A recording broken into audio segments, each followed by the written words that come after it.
Terima kasih Anda masih bersama kami dalam program podcast TV Show TV Muhammadiyah, ngobrol sering tanpa boring, cuma di sini tempatnya.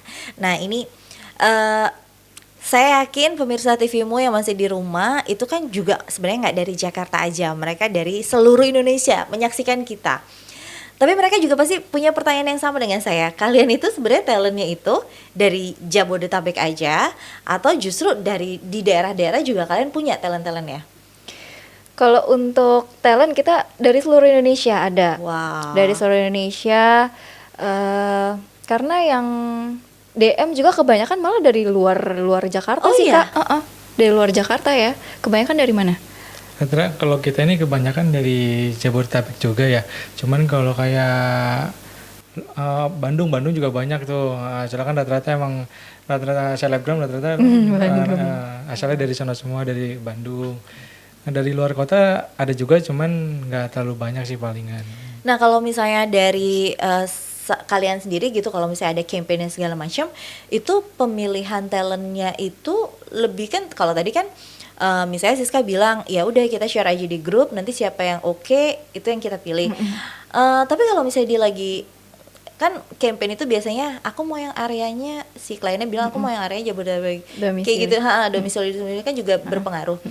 Itu gimana? Sama Kak, jadi setiap ada job kita tuh share di grupnya itu udah informasinya tuh udah jelas. Misalnya si klien itu mau domisilinya apa, mau followersnya berapa, terus mau kategorinya apa, itu tuh udah jelas semua. Jadi tinggal si talentnya yang menyesuaikan. Kalau misalnya si talent yang ngerasa sesuai nih sama aku gitu, misalnya dia langsung ngelis pasti gitu. Oke, jadi emang udah nggak udah itu udah seleksi otomatisnya seleksi seperti otomatis. itu. Terus kalau misalnya selama ini kalian pernah nggak sih ketemu sama klien yang ya nggak bisa dipungkiri gitu, ada aja emang klien yang nyebelin. Iya gitu. Kalian pernah nggak sih ketemu sama klien yang kalau di depan di awal kayak ngomongnya manis gitu kan, tiba-tiba pas udah lagi dikerjain ada aja yang salah gitu. Pernah nggak? Gimana kayak Edwin? Gimana ya? Bingung kan? Bingung juga jadi. Kalau kebanyakan sih alhamdulillah ya, ketemu kliennya itu malah kita jadi kayak kekeluargaan sih Kak. Jadi apalagi kalau misalnya setelah campaign itu berjalan, apalagi kalau sama online shop ya, itu tuh bener-bener kayak jadi, meskipun kita udah selesai campaign, kita masih tetap komunikasi, kita masih bisa sharing apa nih yang lagi booming gitu, apa nih yang bisa kita kerjain, malah kita lebih bisa ngasih solusinya ke mereka. Jadi benar-benar jadi bisa masih keep komunikasi setelah campaign gitu. Oke. Nah, ini kita ngomongin tentang mundur ke belakang deh sebelum pandemi. Jadi aku mau ngasih cerita dulu nih buat pemirsa TVmu.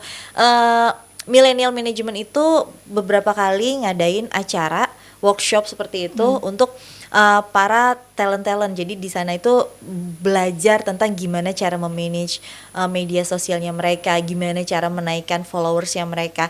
Nah, kalian itu boleh diceritain gak sih kenapa gitu kalian sampai akhirnya sekalian bikin workshop segala macam kayak gitu, karena kan itu kan maksudnya banyak manajemen yang nggak membuat itu gitu. Mereka tuh kayak kan sebenarnya sekarang kan serba online gitu, banyak juga yang nggak usah ketemu muka juga, ya udah kamu jadi manajemen kita gitu. Tapi kalian seniat itu kemarin bikin workshop dan segala macam, itu gimana? Jadi kita ini nggak kepengen cuman sekedar support talent, tapi kita ingin memberikan edukasi sama talentnya itu sendiri gitu. Gimana caranya mereka bisa berkembang di sini. Jadi nggak cuma sekedar ngasih job gitu, ada job udah selesai gitu.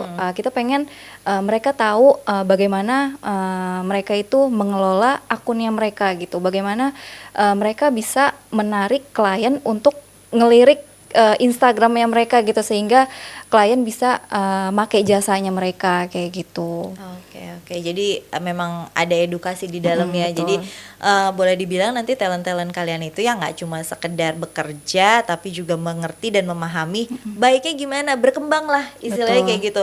Nggak stuck di situ aja nih. Jadi kalian juga kan enak menawarin ke klien ya, nih ada ini aku udah segini. Oke.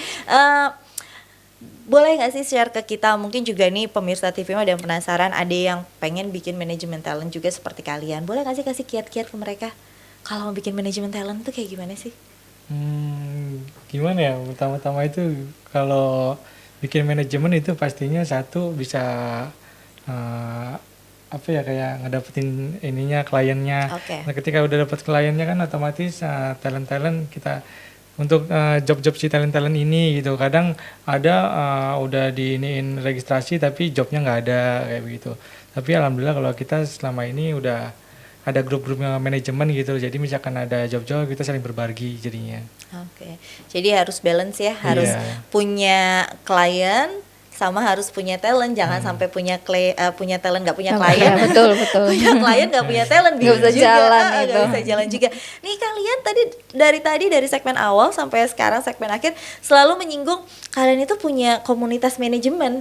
Itu emang nggak pada saling bentrok gitu? Nggak. Tapi tadi malah bilangnya malah saling berbagi pekerjaan. Iya. Gimana ceritanya bisa saling berbagi? Nah, jadi kan kayak setiap manajemen itu misalkan ada kayak kriterianya gitu. Misalkan ada klien lagi butuh job laki-laki yang sport atau yang ngerokok atau yang apalah pokoknya gitu seperti itu. Jadi ntar misalkan ketika mereka nggak ada bisa di grup. Jadi misalkan yang ada punya talentnya tinggal diisi gitu. Jadi saling mengisi gitulah ibaratnya. Oke. Jadi kalau misalnya di kita nggak ada kriterianya nih, kita lempar ke manajemen, otomatis kan mereka juga bisa dapetin peluang job gitu. Oke. Jadi sama-sama saling apa ya, saling support juga Kak sama manajemen. Jadi nggak kita saling sikut ya, tapi kita saling support. Tapi gitu. kalau misalnya kayak gitu aku jadi penasaran, kalau misalnya gitu job awalnya dari kalian, tapi yang ngambil manajemen lain, kalian dapat presentasi juga atau enggak? dapat Oh. dapat juga dapat presentasi misalnya itu udah, tapi yang Nggak sebanyak kalau misalnya dari kalian kita tangan sendiri. pertama misalnya kayak gitu tetap dapat. Oke. Terus tadi kalian udah sempat bilang ada beberapa klien yang akhirnya repeat order ke kalian. Cara memaintain berarti kan itu kan pasti ada treatment kalian sampai akhirnya klien kalian suka dengan kalian. Itu cara memaintain agar kliennya tuh tetap langgeng sama kalian itu apa sih? Mungkin apa ya, keep komunikasi gitu, keep komunikasi. Terus kita juga paling enggak kita adain kayak kopi darat gitu, ketemu, Oke. saling sharing apa kebutuhannya, nanti kita sama-sama cari solusinya kayak gitu. Terus kalau misalnya udah campaign berjalan juga, kalau misalnya udah selesai pun kita masih bisa keep komunikasi gitu sama mereka. Jadi nggak usah putus hubungan ya gara-gara putus pekerjaan, jangan putus hubungan gitu, karena bagaimanapun juga balik lagi gitu. Aku kalau jadi klien juga pasti akan memilih manajemen yang selalu welcome, ada setiap saat untuk aku gitu. Itu pasti akan jadi pilihan utama aku. Mungkin kalian melakukan itu. Nih sekarang boleh nggak sih ngomong ke pemirsa TV-mu, mungkin dari Siska, buat para perempuan-perempuan dan laki-laki yang ingin menjadi talent dan masuk manajemen, harus apa dulu nih, mempersiapkan apa dulu? Oke, harus apa ya? Kalau misalnya sebenarnya kita terbuka banget untuk siapa aja yang mau jadi talent gitu. Apa namanya? Yang paling wajib sih punya sosial media dan aktif di sosial media gitu. Terus udah gitu tinggal ini aja sih, mungkin tinggal DM ke Instagram kita di Millennial Management. Nanti di situ kita kasih rose-nya. Nanti kita tinggal ikutin aja. Pokoknya caranya gampang banget. Untuk usianya, untuk range usianya itu ini sih kebanyakan yang udah itu usia sekitar 16 tahun sampai ke atas. Pokoknya generasi milenial lah, generasi milenial gitu. Jadi dititik beratkan kepada generasi milenial, tapi sebenarnya kalau ada beberapa produk yang membutuhkan hal-hal yang lain, parenting dan segala macam juga bisa. Tidak menutup kemungkinan gitu. Cuma untuk para milenial muda yang pengen mengasah aktif di sosial media, aktif di sosial media, tapi kalau misalnya nggak dikembangkan juga sayang gitu. Karena bagaimanapun juga sosial media saat ini itu bukan kayak sosial media zaman dulu yang tidak menghasilkan gitu. Ini tuh boleh dibilang ladang penghasilan nggak sih kalau dari versi kalian media sosial yang sekarang? Gimana? Kalau dari ladang penghasilan, sebenarnya kita juga dari penghasilan ini juga nggak seberapa ya, paling kita motong ini untuk bayar si admin atau Oke. untuk uang kas manajemen sendiri, karena kita juga pengennya kan manajemen ini lebih berkembang. Nah, kita juga punya rencana ini, kita mau kayak bikin website atau aplikasi, jadi ketika UMKM butuh dengan promosi, mereka tinggal masuk ke website aja untuk cari-cari talent-talentnya. Oke, tapi mungkin berarti boleh dibilang saat ini mungkin belum jadi ladang penghasilan, tapi for the next Iya, siapa insya yang Allah. tahu gitu kalau misalnya manajemennya terus berkembang, terus jauh lebih baik, banyak klien, banyak talent kan bisa jadi betul. sesuatu. Wah ini nggak kerasa loh, kita udah ngobrol 1 jam. Terima kasih ya. Jadi untuk para pemirsa TVmu sekali lagi.